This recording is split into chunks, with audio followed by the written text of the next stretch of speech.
Leukaemia আমরা আমাদের যে ব্লাডের মধ্যে যে ব্লাড সেল যেগুলো রয়েছে ডাব্লিউবিসি আরবিসি মানে হোয়াইট ব্লাড সেল আর রেড ব্লাড সেল, তো এই হোয়াইট ব্লাড সেল আমাদের শরীরের মধ্যে রোগ প্রতিরোধ করার ক্ষমতাটাকে বাড়ায়। ডাব্লিউবিসির জন্যই আমাদের শরীরের মধ্যে রোগ প্রতিরোধের ক্ষমতাটা তৈরি হয়। এবার এই ডাব্লিউবিসি একটা নির্দিষ্ট সময় উৎপন্ন হয়, সেটা কিন্তু আবার নির্দিষ্ট সময় কিন্তু আবার নষ্টও হয়ে যায়। লিউকোমিয়া অ্যাকচুয়ালি হচ্ছে আমাদের ব্লাডের মধ্যে একটি ক্যান্সারের রোগ। তো এর থেকে আপনার বোন মেরু সেটাও কিন্তু আপনার নষ্ট হতে পারে। যে টিস্যু যেটা রয়েছে, ব্লাড ফর্মিং টিস্যু যেটা রয়েছে, যে টিস্যুগুলোর থেকে ব্লাড উৎপন্ন হচ্ছে সেগুলোও কিন্তু আপনার নষ্ট হতে পারে।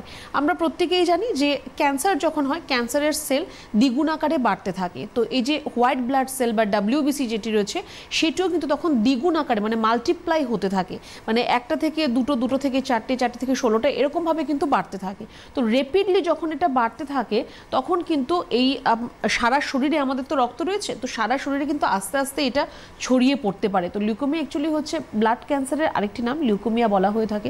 সেখানে ডাব্লিউবিসির মাত্রা অতিরিক্ত পরিমাণ বেড়ে যায়। ডাব্লিউবিসি যেটা আমি বললাম যে নির্দিষ্ট সময় উৎপন্ন হবে, আবার কিন্তু সেই সেলগুলো কিন্তু নষ্টও হয়ে যাবে। কিন্তু এই ক্ষেত্রে সেলগুলো নষ্ট হওয়ার আর সময় থাকে না, যেহেতু ডাবল আকারে বাড়তে থাকে, তো সেটা কিন্তু রেপিডলি শরীরের মধ্যে আপনার বেড়ে যেতে পারে। বোন মেরোকে আপনার এফেক্ট করতে পারে, আপনার টিস্যুকেও কিন্তু আপনার এফেক্ট করতে পারে। বেসিক্যালি এটি জেনেটিক কিছুটা আমাদের এনভায়রনমেন্টের জন্য এটা দায়ী। এক্স্যাক্ট কজ সেরকমভাবে আইডেন্টিফাই করা সম্ভব হয়নি এখনো পর্যন্ত, কিন্তু সেটা কিছুটা জেনেটিক এবং এনভায়রনমেন্ট কিছুটা দায়ী এই লিউকোমিয়ার জন্য। এবার যদি আপনার লিউকোমিয়া হয়ে থাকে, আপনি সেটা কি করে বুঝবেন? যেহেতু রক্তের মধ্যে, আপনারা সেটা আলাদা রকমভাবে বুঝতে পারবেন না। এবার যে ছোটোখাটো যে সিমটমসগুলো আমাদের এমনি তো হতে থাকে, যে একটু ফ্যাটিক বা উইকনেস মানে খুব দুর্বল মনে হওয়া বা জ্বর হওয়া বা বারে বারে কোনো একটা ইনফেকশাস ডিজিজ আপনার মধ্যে হচ্ছে, যে কোনো ইনফেকশন, জ্বর, সর্দি, কাশি বা আপনার কোনো পেটের সমস্যা লেগেই থাকছে, আপনার মধ্যে সবসময় অসুস্থতা থাকছে, বা আপনার বডি ওয়েট আপনার লস হয়ে যাচ্ছে, আপনি সেরকমভাবে চাইছেন না কিন্তু তাও আপনার বডি ওয়েট লস হচ্ছে, ব্লিডিং হতে পারে, আপনার নেজাল ব্লিডিং বেশি পরিমাণে দেখা দেয়, বা আপনার যে কোনো জায়গা থেকে আপনার ব্লিডিং হতে পারে, তার সাথে ব্রুইশ মানে কোথাও চোট লাগলে দেখবেন জায়গাটা একটু লালচে বা একটু নীলচে কালারের হয়ে যায়, ব্রুইশ বলে সেটাকে। এরকম ব্রুইশ আপনার শরীরের মধ্যে দেখা দিতে পারে, সেটা আপনার প্লেটলেট কাউন্ট কমে যাওয়ার জন্য হতে পারে। তো সিমটমসগুলো মোর অর লেস অন্যান্য রোগের আশেপাশেই থাকে, যার জন্য সেটাকে আলাদা রকমভাবে ডিফারেন্সিয়েট করা যায় না। আর এখান থেকে কিন্তু আপনার এই লিউকোমিয়ার মাত্রাটা অতিরিক্ত পরিমাণ আপনার শরীরে বেড়ে যেতে পারে, ছড়িয়ে যেতে পারে। একবার যদি আপনার সম্পূর্ণ শরীর ব্লাডের মধ্যে যদি সেটা স্প্রেড করে যায়, সেটা কিন্তু তখন ব্লাড চেঞ্জ করা বা বোন মেরো ট্রান্সপ্লান্ট করা এগুলোর কিন্তু প্রয়োজন হতে পারে।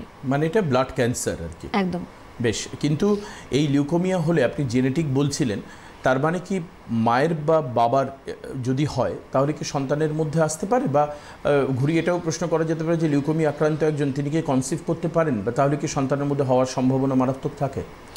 যদি দুজনে যদি কেরিয়ার হয়, সামহাও যদি দুজনে যদি কেরিয়ার হয় তাহলে তো অবশ্যই যে সন্তান হবে তার মধ্যে থাকবে। যদি কোনো একজন যদি কেরিয়ার হয় তাহলে সম্ভাবনাটা অনেকটাই কম থাকে, মানে 50-50 চান্সেস এরকম থাকে প্রত্যেকেরই। এবার লিউকোমিয়া যাদের রয়েছে তাদের ক্ষেত্রে কিন্তু যদি প্রপার টাইমে যদি ট্রিটমেন্ট করা হয়ে থাকে তাহলে কিন্তু এটা পরবর্তী সময়ে জেনেটিকভাবে কিন্তু সেটা ট্রান্সফার করে না। তো তার জন্য যদি ইনিশিয়ালি আপনার ট্রিটমেন্টটা হয়, আপনি তো নিজে ভালো থাকবেনই, সেটা ছেড়ে দিন, কিন্তু নেক্সট জেনারেশন আপনার এটা নিয়ে আর কষ্ট পাবে না। এবার